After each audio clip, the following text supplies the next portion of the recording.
Yo, I just ripped this out. Oh my god, it's probably gonna fall.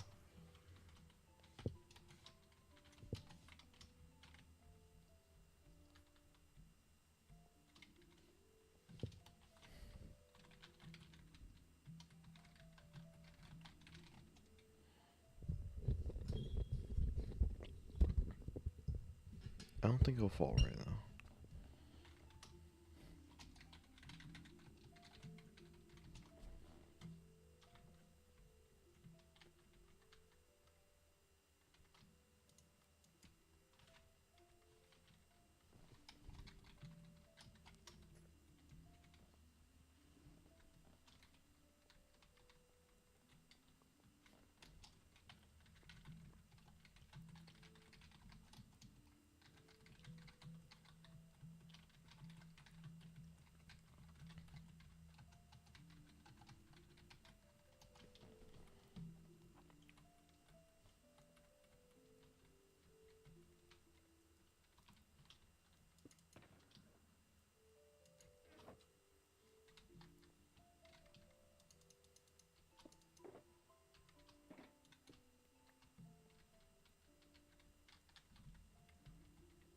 Alright.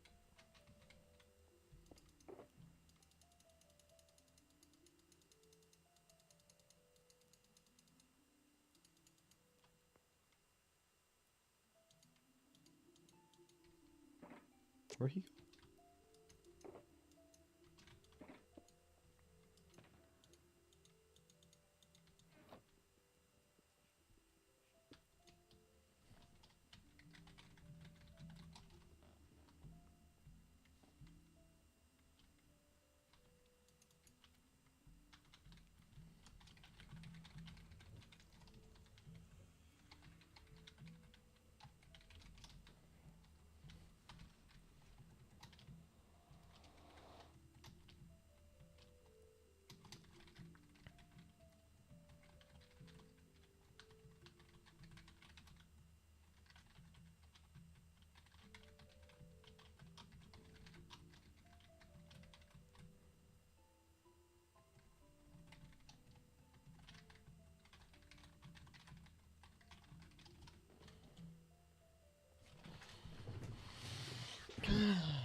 God's hurt.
I guess I'll restart my world with self.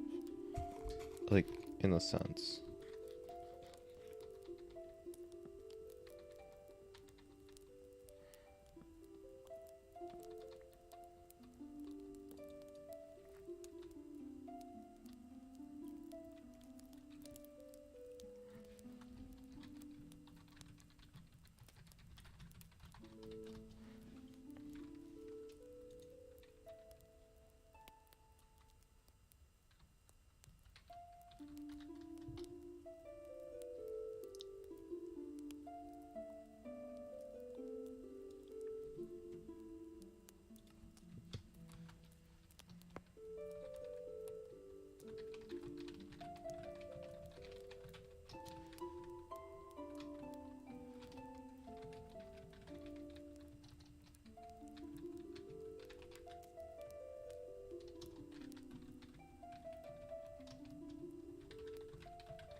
For a second, I was wondering where he went.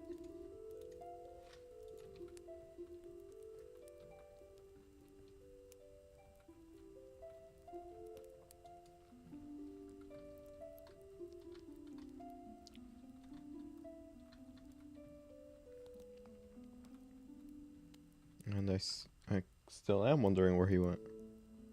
Oh, there's some frogs. It's like a frozen swamp or something. Ice marsh.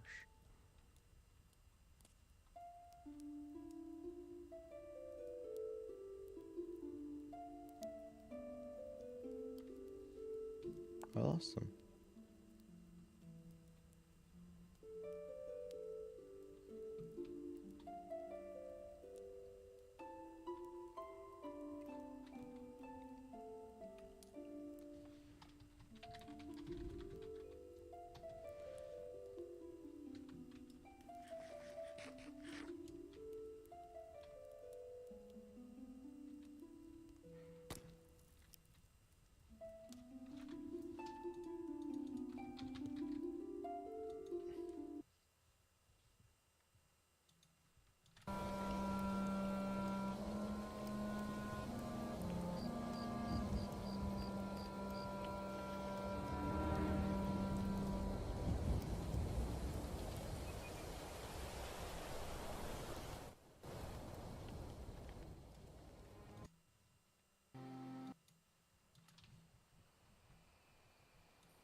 I don't think anyone actually bases out in like this direction-ish. I'm not 100%.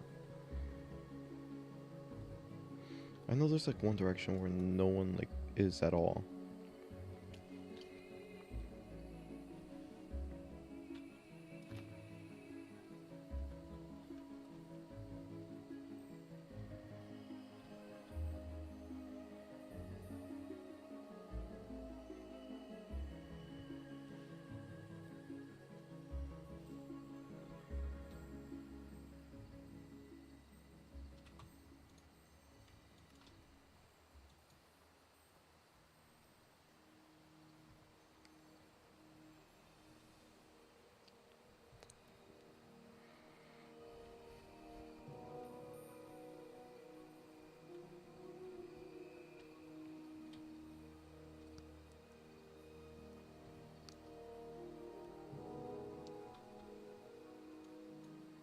He's lagging.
He made the noises though. Like, hey yo!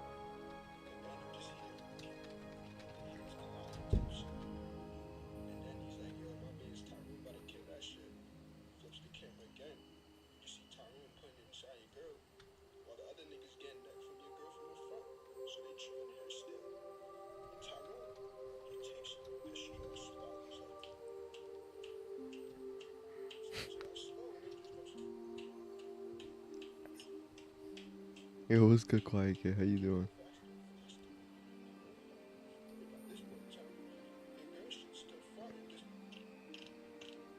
Yo, the sound effects are crazy.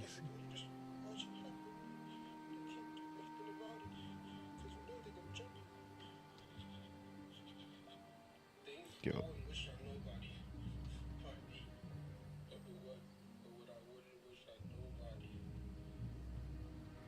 Nah, he was like, her shit's still farting. Or, I can't do it, bro. Man had it, bro. He got it.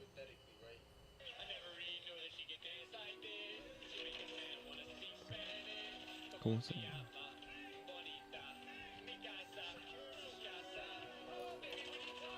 damn, he just attacked a frog like it was nah.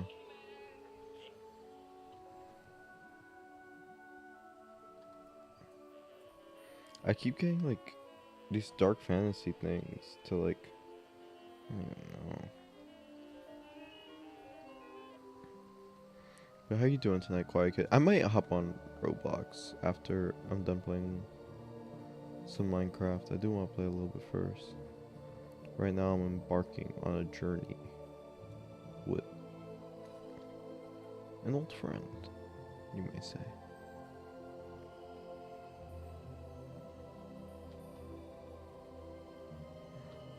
Oh no, I'll play later. Yo, this village is dope as shit.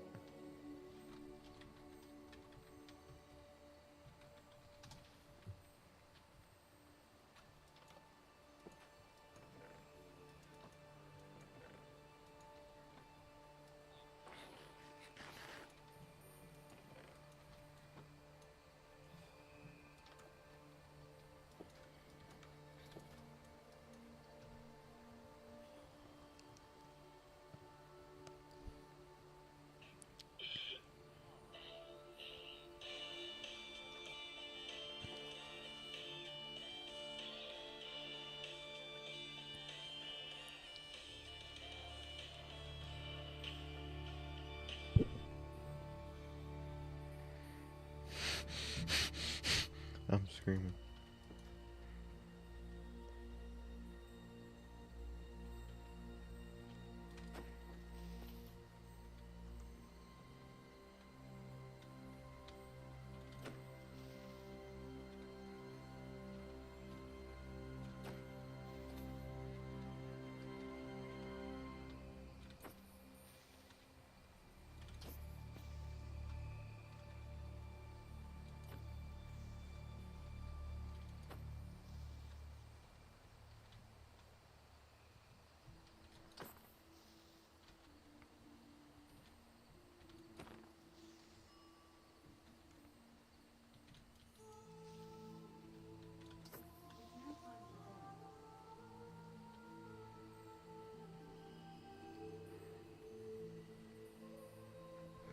Yeah, this place is nice though, I can't lie.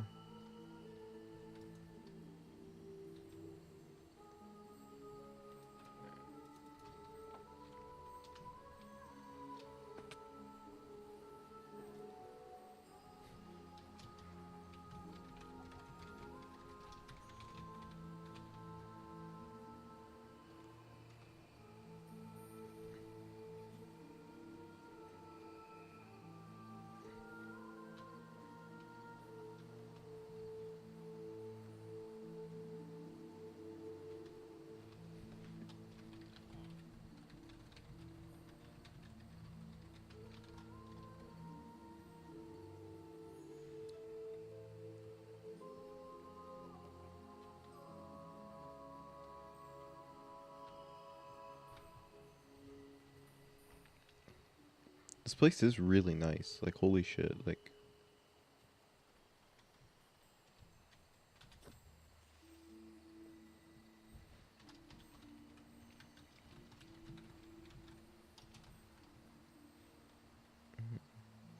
I like the name of that. Quebec.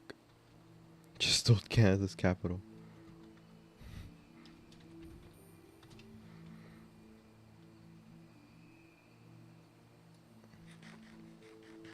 City of Quebec.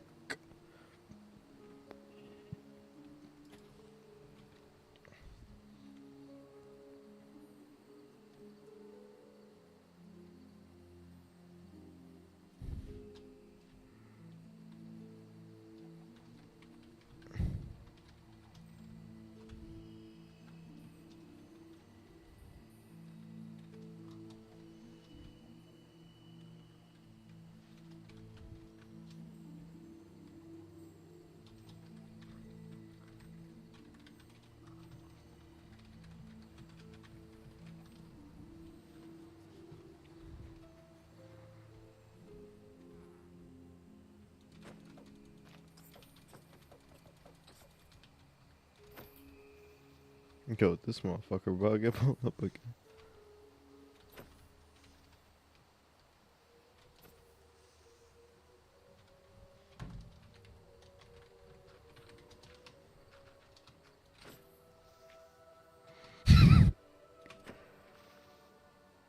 Yo, lock him up, lock him up. Lock him up.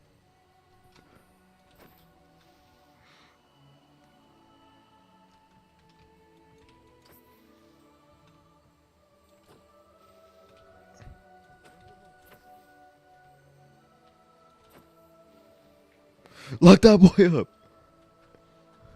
Yeah. I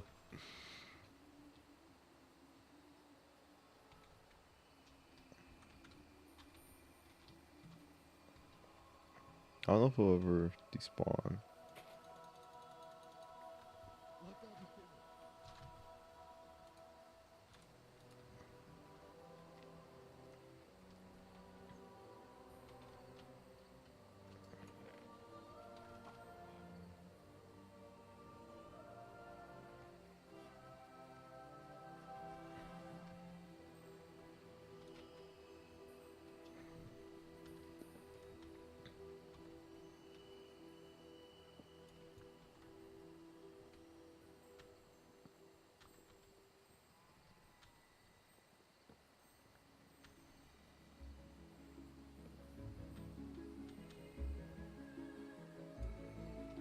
Got a nice swamp house going. Maybe we can get rid of this house. So it's just kind of out here.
I guess we could do that too.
Bro, I wish I could take this helmet off.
Just playing some regular Minecraft.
I'll be damned if that's how I went out just now.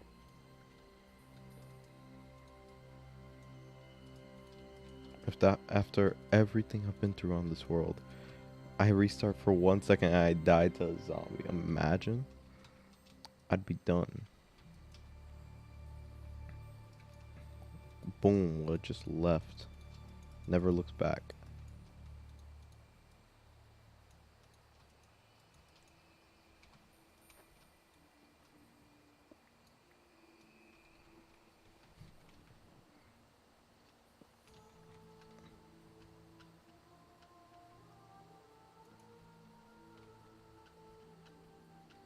I feel like a shield is the first thing I do with my iron every time. I feel like it's a must nowadays.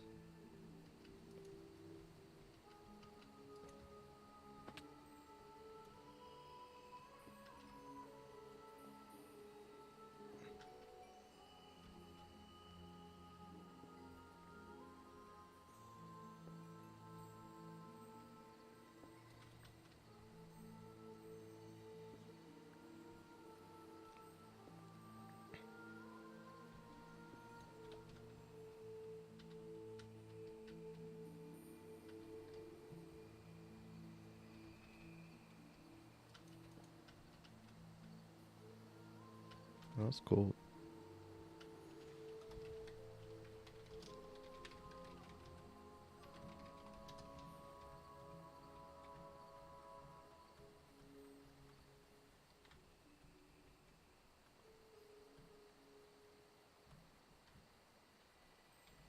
Could definitely do a lot here. There's so much dripstone.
needs to sleep.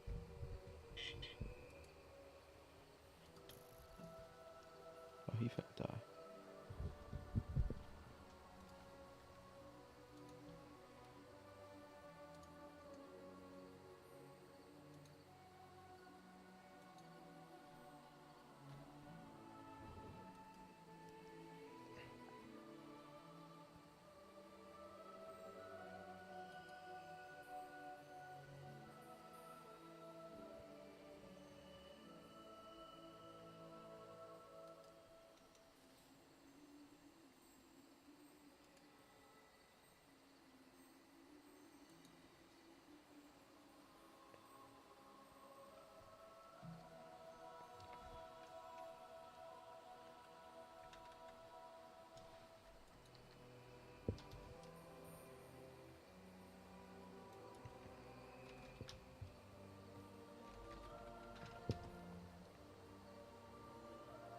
Should I just turn off the server now? Because he's saying the center of the mushroom. No. Nah, I gotta step up.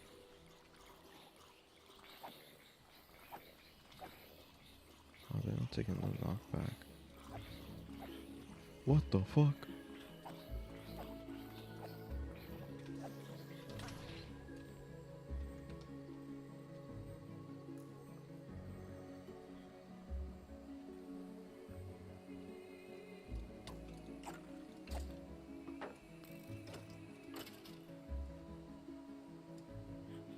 Already it's getting dicey out here. Mad quick.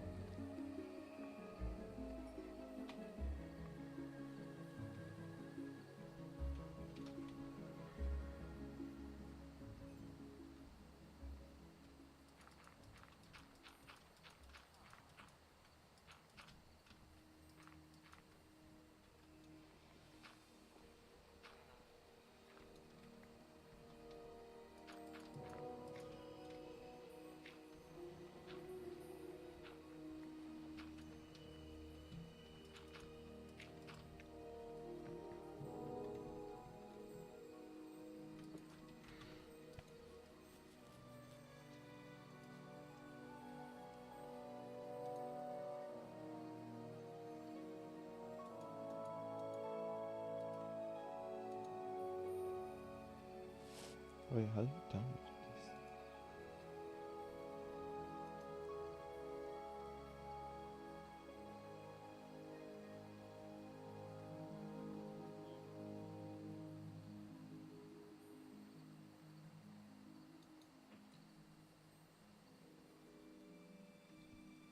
There's gotta be like world downloads for these. Hold up.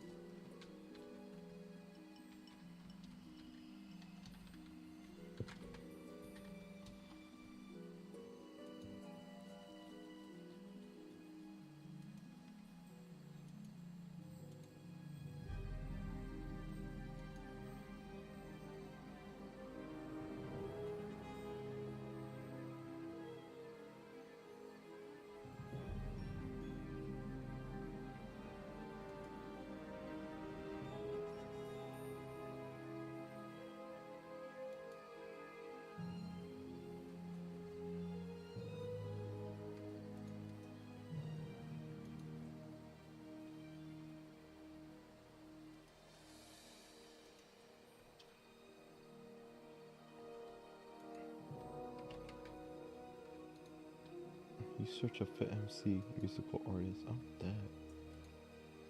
I know he talks about it.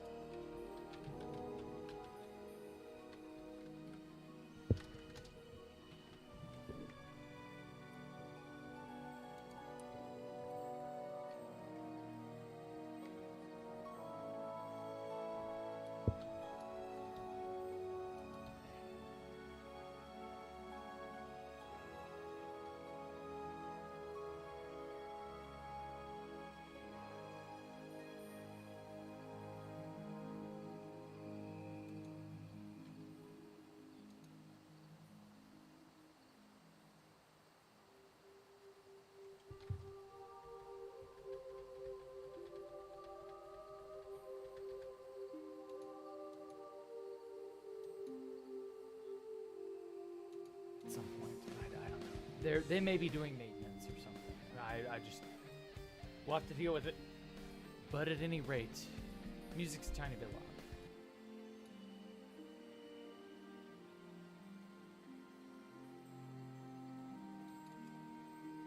No, he a VTuber? That is crazy. I did not think that.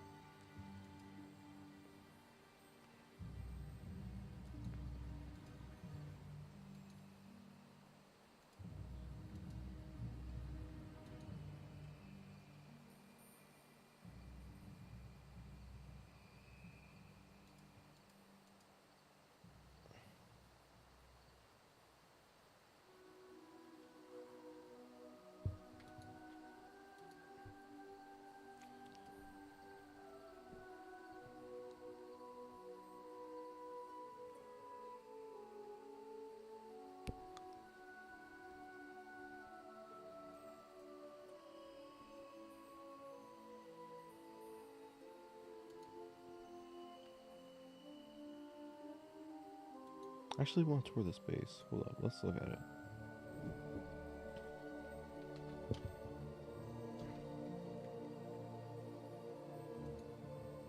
This is a big base, I guess.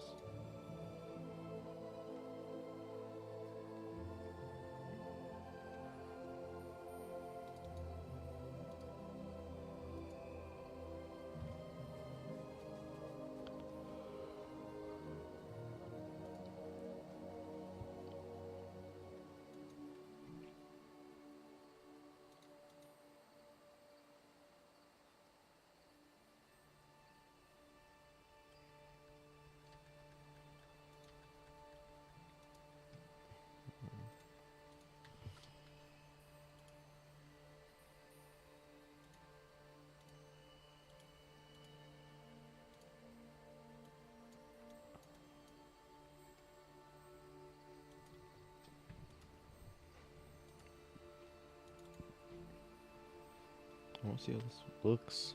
Pretty bad.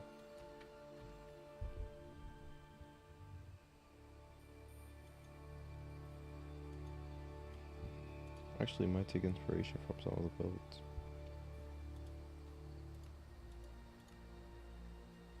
Did I guess it did? I might go on Roblox though. Probably like play ball or something.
Since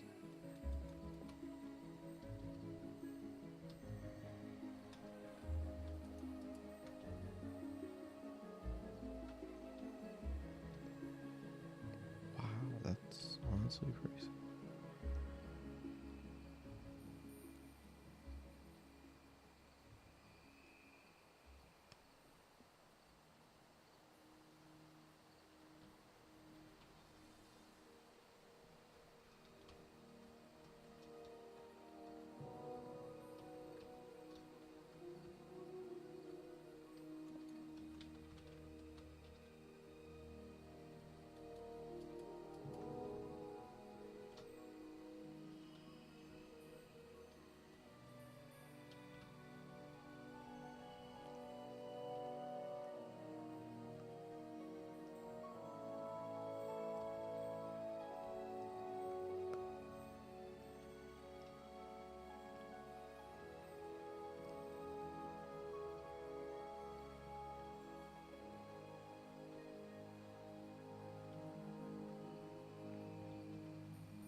It's a nice build.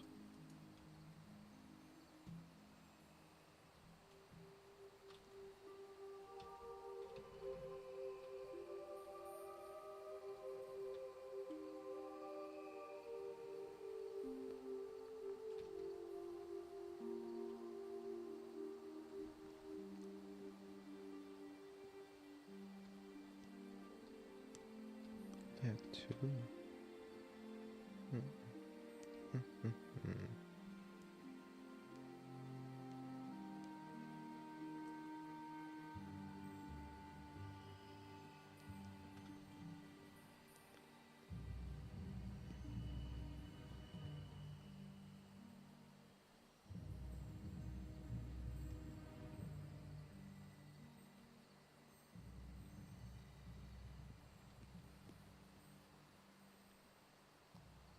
Whoa.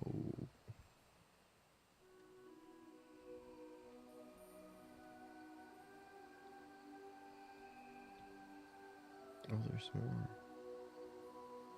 Wow.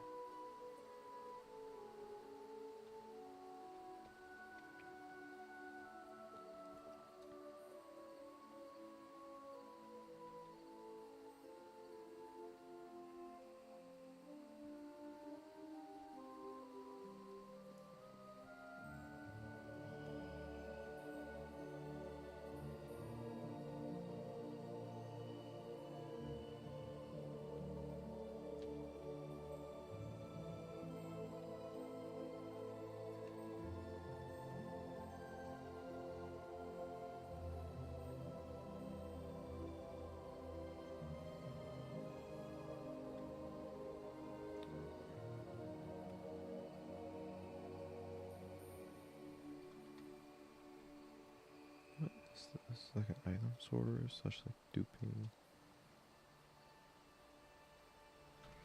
Hmm.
Best if you're a Dunkin' Rewards member, because members get a free.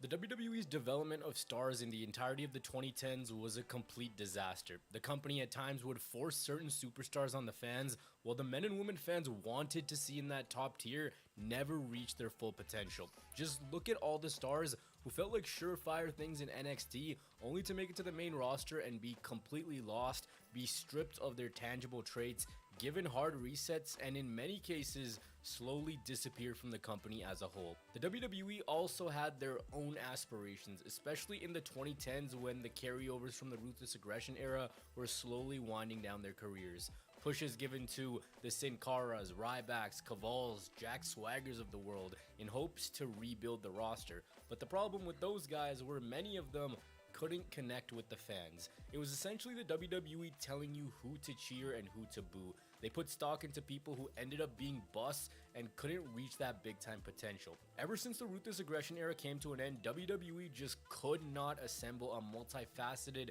skilled, and concrete roster to save their life. Even when they did rebuild their top end stars with the likes of Seth Rollins and Roman Reigns, the rest of the acts were just kinda there. So you had a very top heavy roster that thinned out very quick. But now that's changing. There's finally a rebuild happening within the WWE. Stock is being put into acts that have actually proven that they can hang.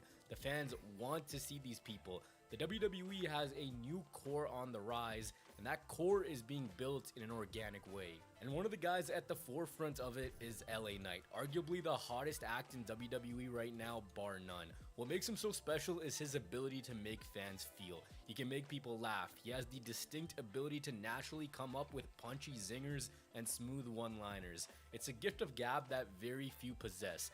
LA Knight right now is getting some of the loudest, arena-shaking, and genuine responses in the company's history. What makes fans gravitate towards him is he's just a normal dude, having fun, roasting his opponents. His catchphrases are also extremely simple and very catchy. From "let me talk to ya," "yeah," and everything in between. He's at a universal popularity that hasn't been seen since Daniel Bryan and his Yes movement nearly a decade ago, and that was another guy who was able to take a simple word and make it stick with the audience. Connecting with the audience is currency in professional wrestling. When you make things interactive, when you make people excited to chant along with you, it brings them into the performance even more, and in this video you'll see that a lot. Whether it's yelling "yeah," booing Dominic at the top of your lungs, waving the hands up and down with Jay, or singing Cody's theme, the interactivity has increased a ton in the WWE. Getting back to LA Knight, let's not forget the terrible gimmick this man was saddled with upon arrival. Having the ability to move out of that and organically find yourself as a consistent merch mover is actually crazy when you think about it. You find yourself at a top tier position when this is what you were doing over a year ago. This is a guy whose t-shirts are outselling the likes of Roman Reigns, Cody Rhodes, Brock Lesnar, top stars in the company, and I feel like he hasn't even hit his stride yet.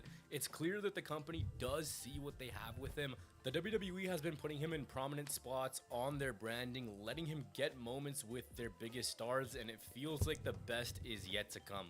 Let's get a yeah train going in the comments, see if we can get 500 of them. Maybe I just walked into the most annoying 2 days of my life. I don't know. So that is a man who's very much so on the babyface side of things in this new emerging core. But the man who is a monster, the man who's been built like an unconquerable force, is Gunther. At this point, there's a completely valid argument that Gunther is the greatest Intercontinental Champion of all time. Think of the slums, the pits, the absolute abomination this championship was. Cast your mind back to when it wasn't even getting defended on consecutive pay-per-views, nonetheless being used as a device to create a new star.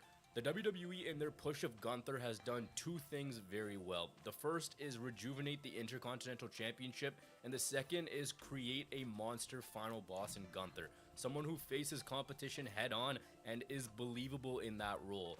When the move was made from NXT to the main roster, there were some red flags immediately. The name change had people really worried. In hindsight, it was an overreaction from a lot of us, and let's be honest here, we kind of got to give Vince McMahon some credit, because this physique Gunther has now doesn't happen if Vince doesn't tell him to work on it. Again, coming back to my point at the top of the video, a few years ago, this would have been some goofy guy, meathead, who was over pushed and just couldn't perform in this spot.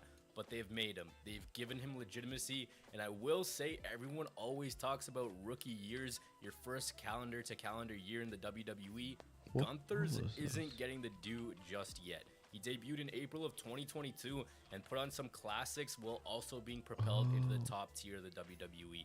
His matches in his Intercontinental Championship reign have been spectacular. Against Sheamus at Clash at the Castle, against both Drew and Sheamus at WrestleMania, versus Chad Gable, versus Ciampa, you name it. If you were a wrestling promoter and you were handed Gunther, what WWE has done is probably what most of us would do with him. He's a monster. He's big. He's tall. He beats the hell out of people. Just let him do that. Speaking of the beats, Dom Mysterio caught those from his dad at WrestleMania 39.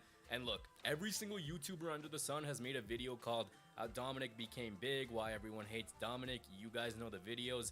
I'm gonna keep it simple here. There was a point where this guy looked like he was beyond repair. He couldn't go in the ring. He couldn't cut a promo to save his life. In 2020, he debuted against Rollins, and of course, he was just a plucky underdog. Oh, I'm Rey Mysterio's kid, who might be Eddie's kid, but now he's Rhea's kid.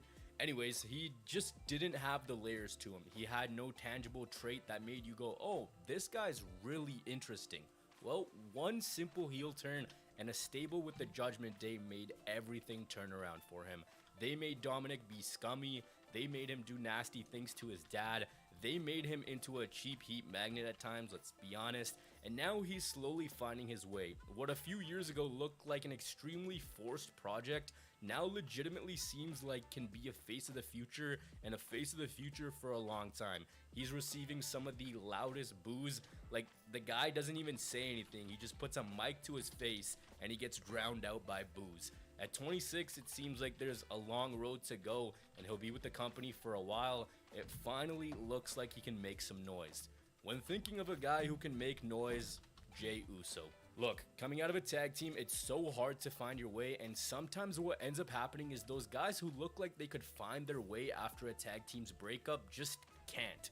Jay's involvement and performances in the Bloodline story as a whole were world class. They made him a fan favorite. After the WWE did the turn with him and his brother at SummerSlam, the move to Raw has been exactly what he needs. A little bit more time to simmer. Look at this. Look at this. He's got an entire arena rocking. There's something really fun about the way Jey Uso is as a character, because you can kind of tell that this is how he is as a human. He's natural on the mic, he makes things fun, and because he's having a good time, everyone else does too. Now it feels like they can really make him a key singles player, especially on Mondays where he is main eventing shows, he has the exposure, he is a focal point. Beating Roman at SummerSlam, I didn't really think that he could handle the weight of having to carry the WWE after beating Roman. To me, I didn't think that that was something Jay was ready for. But now, him possibly winning the World Heavyweight Championship, that's something I can completely see. Much like Gunther, he feels like he's just a step or storyline away from a World Championship. Now let's talk about his brother. Not that one, but the other one, Solo. Ever since this man came in, he's been presented as a force. Crazy thing is, this man is 30 years old, and he's slowly developing at a steady pace. In a year on the main roster, he's lost just 3 times clean. LA Knight, Cody Rhodes, and Jey Uso. The one thing with Solo since he's been with the Bloodline is people haven't been able to see what made him successful in NXT.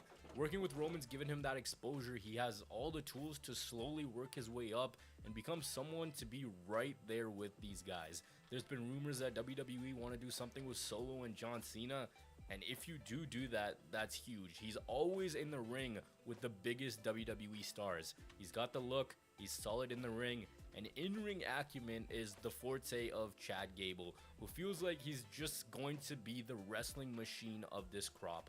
Let me take you back to the slums that were 2019, where the WWE decided to strap him with the name Shorty G, essentially reenacting Buzz Lightyear, and he was made to look like a complete joke. A former Olympian, these guys didn't care. WWE fans knew of the underlying skill that was there. It didn't really come together until his tag team with Otis, which seemed very random, but makes sense because they're good friends outside of the ring, and that chemistry worked wonders. He got the shoosh, he got the thank you over. Again, more interaction with the crowd. With him, I feel as though there's more to go. He hasn't really developed as much as these other guys. The push has been pretty recent, and there is still time with him. With the rise of this new era, there's really one guy who's been heavily debated, and that's Austin Theory. For over a year now, he's been in the ring with the biggest stars on the biggest stages. Stone Cold, John Cena, The Rock, Brock Lesnar, Edge, you name it. Some of the people he's beaten: Kevin Owens, Jeff Hardy, John Cena, Seth Rollins, Rey Mysterio, the list goes on and on.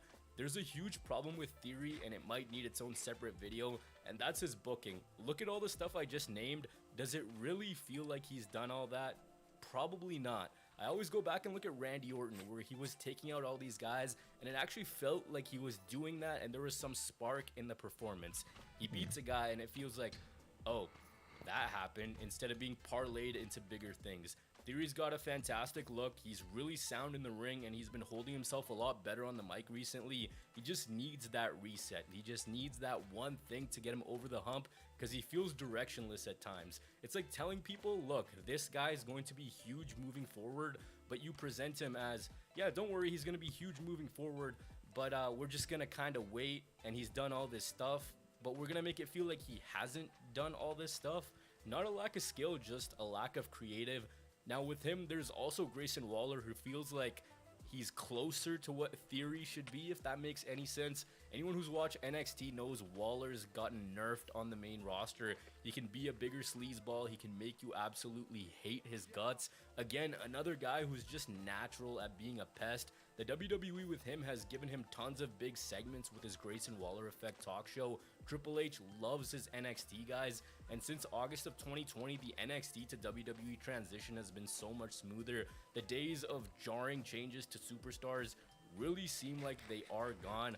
A project that I've really warmed up to is Bronson Reed. He's another guy that, again, we'll have to wait and see because it feels like a stop-start push with him. I should also add that Logan Paul is very much in this pool of talent, someone who has delivered in every performance, risen to every opportunity, and simply just taken to wrestling very easily. He's put in the work, but he's made it look so simple. He's not a full-time performer. He's someone who always brings it, and honestly, the sky is the limit for him. He can talk, he can wrestle, he knows how to promote. He's got all the boxes ticked in what you'd want from someone who's not only going to have longevity, but be an attraction wrestler for most of his career.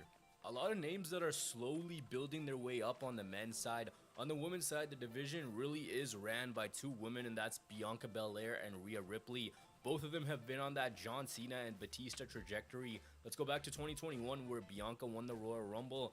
The final two was her and Rhea, just like these two. When they both went into WrestleMania, they were able to beat veteran stars for their first world championships, just like these two.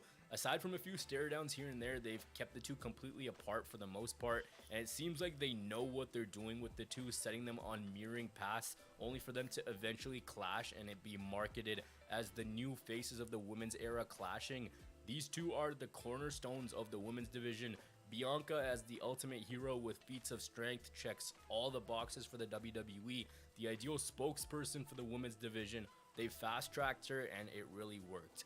Rhea made her true main roster debut in March of 2021 and then went on to win the women's championship less than a month later at WrestleMania, beating Asuka. She's faced the biggest stars in the women's division and has been a constant on Monday Night Raw. And let's be completely honest here, her reign post WrestleMania has not been good. She's been busy with the Judgment Day, but she's got everything figured out. The character work is fleshed out. She can go in the ring. Her whole persona is that she's just a badass. 27 years old, and again, sometimes because of how long it feels like these guys have been around, you forget how young a lot of these people in this new core are. The WWE recently though has been plugging one woman, and it's pretty damn easy to see that they have all their chips behind her, and that's Jade Cargill. I don't ever remember a time where they gave this much press to a free agent signing, where the consistent talk was about how big of a signing this is for the company. Not only that, but it's been a very, very short amount of time, and they've tried to pique your interest with her as much as possible. They've put her in segments with Triple H, put her on NXT with Shawn Michaels. She recently had a stare down with Charlotte. So you gotta believe that they hope to make an immediate impact with her. Someone on the other end that took a while to find her groove is Liv Morgan. With her, she's the cardiac kid impervious to pain. Frantic with how she does things and a loose cannon. Again, someone who before injury was really working her way up to possibly another women's title win, but her big moment came at Money in the Bank 2022. She cashed in to beat Ronda Rousey, and the following title reign was genuinely terrible. And you hear me say this all the time on this channel, usually a star's first world title reign is usually an ugly duckling reign where they're still kind of trying to figure things out.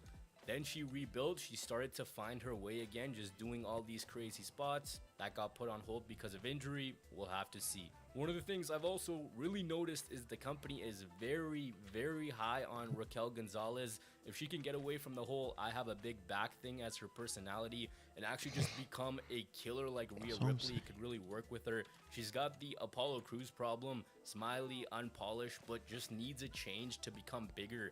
Ever since her debut in 2022, she's been consistently featured on WWE TV, but I think a majority of you guys would agree with me that it's just not working right now. Io Sky, Dakota Kai, those are also two names who are on the rise. Io Sky feels like they're kind of figuring it out with her, but they're also not figuring it out with her.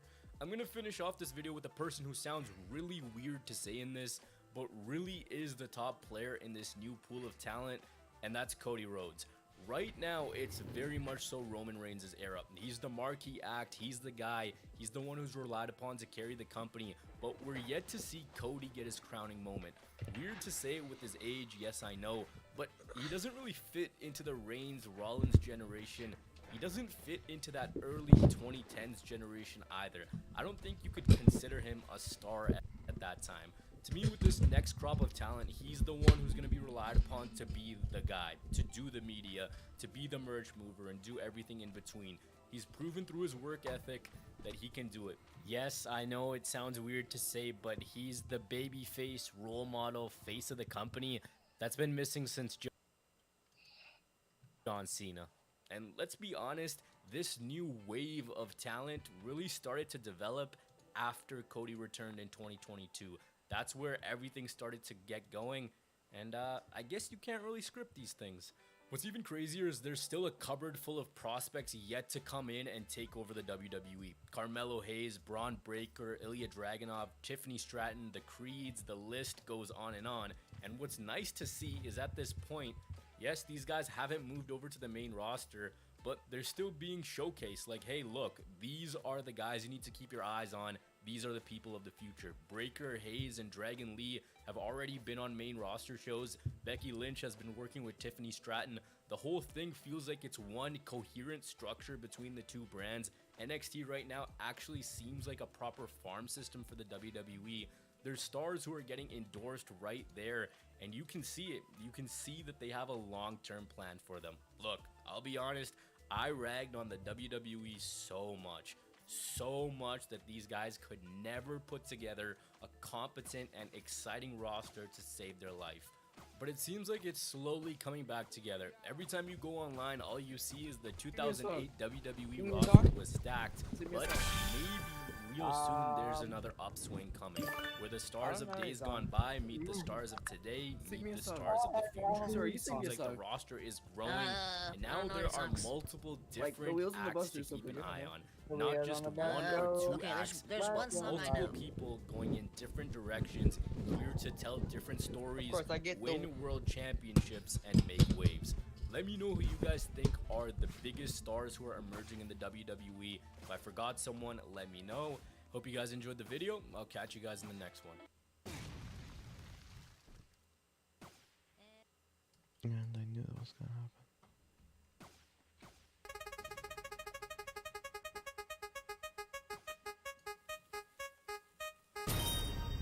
Really, I couldn't just get the Thunder's hammer.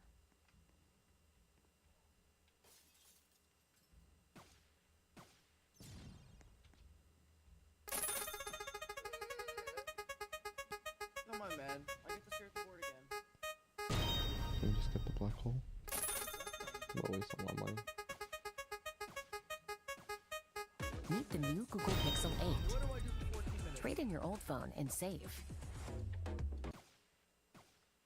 The WWE had a flat-out brutal end to the decade, and I think in today's day and age, we should really be thankful for what we have. We're out of the trenches after seeing some of the most inconsistent, discombobulated, and weird stretches in WWE programming. Sure, today's day and age isn't perfect, but at least there's a lot more consistency, and we have good, great, or even downright fantastic pay-per-views.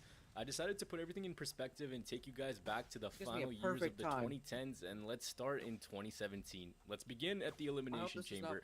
Here, Bray Wyatt won his first WWE Championship, and a month beforehand, Randy Orton won the Royal Rumble. Randy was a member of the Wyatt family. He broke out of the group, eventually set Bray's compound on fire.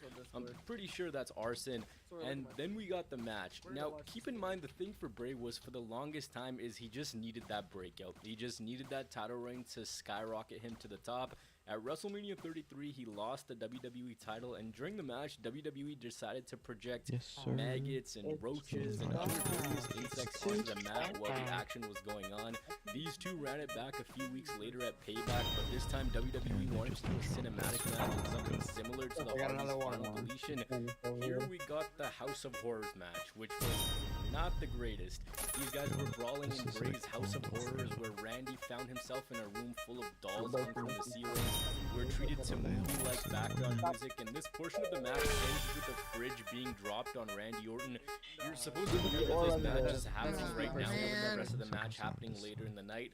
Only thing is, this pay-per-view was in San Jose, and while this was happening, it was about 5:30 p.m. and somehow it's pitch black. This wasn't like the Boneyard match or even the Firefly Funhouse match where they tried to do crazy properly. It was just odd. It's actually the randomness what came after which is the craziest part of all of this. So Randy was the WWE champion, and in this match he was attacked by Jinder Mahal. And remember, this was perennial jobber Jinder Mahal, and somehow this man went from a perennial jobber to a main eventer.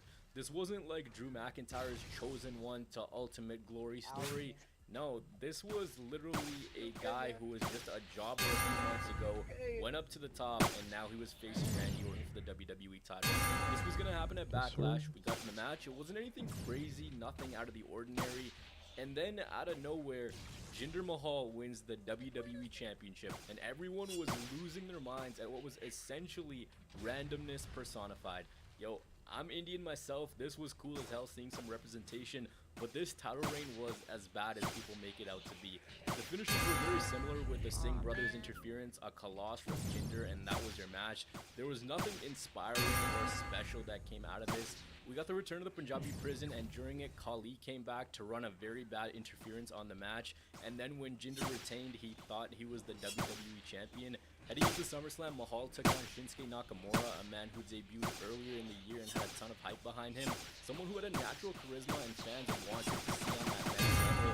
Also, take into account that heading into SummerSlam, Shinsuke Nakamura beat John Cena of all people. That drop does not look fun.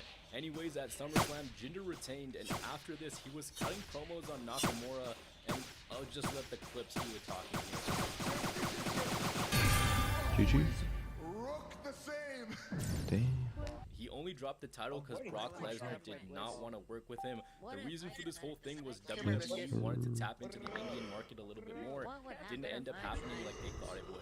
SmackDown 2017 wasn't crazy. I don't think it was awful. It wasn't this dramatic downfall that some people make it out to be. Was it weird? Yeah. Nonsensical? Yeah. But there was some okay stuff in here. So that's the SmackDown side of things. The commissioner of that show was Shane McMahon, who I'll get to in the 2018 and 2019 portion of this video. But let's move over to Raw. The person who was running Raw at this time was your Olympic hero and mine, Kurt Angle. Now, Kurt did some pretty odd stuff in his time. This man would literally do anything to make us laugh, but there was a deep, dark secret that Kurt was hiding from us. All these years later, we come to find out that Corey Graves has some information that's very confidential. So on the weekly, it's Kurt trying to suppress what this is, and it's really worrying him. This information is apparently something that Kurt says, I quote, "This could ruin murder, me." sorry. You can't Weeks do that. of this secret being teased, and Kurt eventually told us what was up. Turns out, he's got a long-lost son. Kurt, an Olympian, wrestling machine, Guess so. parallels someone else, and it ends up being Jason Jordan. This leads to just weeks of awkwardness between these two. Hey dad, I can't believe you're my dad. Are you my actual dad? They've acknowledged it here and there, and it led to Jordan's push with Rollins in 2018 before his neck injury, and it was just strange. So, okay, he's getting scolded by his apparent dad, and the storyline is, again, continued randomness, but at least it didn't take him everywhere. You know who apparently took their dad everywhere? Bailey. It was time for This Is Your Life 2017 edition presented by Alexa Bliss. You guys know the deal. Bailey and Alexa in a rivalry for the Raw Women's title. Bailey had debuted just a few months beforehand, and for those of you who weren't watching at the time, Bailey's character was the Hugger, a fangirl who was just happy to be there, someone with the bright lights, bright colors, wacky, inflatable arm flailing tube men, and a presentation that could easily be marketed to kids. But here, they finished her off and made her look so goofy, because there was one thing that Bailey was scared of, and that was kendo sticks. Hang on just a second, I'll get to that. First off, Alexa Bliss presented the This Is Your Life segment, one of the most cricket, silent, and cringe-inducing segments in WWE history. And everyone was just like, Bailey's a very nice girl, she's bland, she's boring, she just doesn't do anything, that she was a child who brought her dad to school and to dates with guys, and Bailey's supposed ex dated her just so he could get close with her best friend, who he then proceeds to make out with. All the while, the crowd is chanting boring and delete.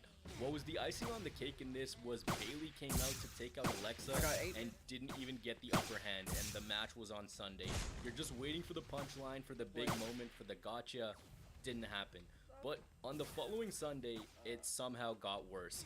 Alexa Bliss versus Bailey in a kendo stick on a pole match at Extreme Rules. Whoever retrieved it could legally use the kendo stick, so they're trying to frame this as the innocent girl who will eventually go off. Bailey retrieves the kendo stick and doesn't even proceed to use it. She forgets how to use this kendo stick, and this match was just a miss. Bailey got walked over, and I don't know if point of no return is an exaggeration. I'd say it probably is, but this was pretty close to that. The match was bad, and they just dropped the ball with it. Roman and Cena came to us on a random B pay-per-view after Cena just demolished Roman on the mic. This was a generational clash, a new school versus old school match that could have been on a Big Four. Goldberg beat Kevin Owens for the Universal title with KO and Chris Jericho settling for the US title at WrestleMania. If you need an idea for how discombobulated the WWE was, take 2017 into consideration. This also featured Big Show and Big Cass on live pay-per-view broadcast with Enzo and Shark Cage, the first ever women's Money in the Bank, which was won by a dude. WWE wasn't even using pyro because of budget cuts, but out of the 3 years featured in this video, this is probably the most tame and safe one. Let's move over to 2018 and get back to Shinsuke Nakamura. So, okay, he couldn't beat Jinder for the WWE title. So, WWE kept going with him and had him win the Royal Rumble and challenge AJ Styles for the WWE Championship at WrestleMania. This rivalry, instead of personal animosity, jealousy, or friendly fire, became Shinsuke Nakamura just becoming a nut hunter, so much so that every time these two had a match, it ended like this. They never had the classic that was expected of them, and this rivalry is just remembered as the one that got away. WWE hyped up this match so much, but it just didn't end up delivering. They hyped this up so much, saying that their rivalry happened in Japan, how this match happened in Japan, and just because it was going to happen in the WWE, it was going to be crazy.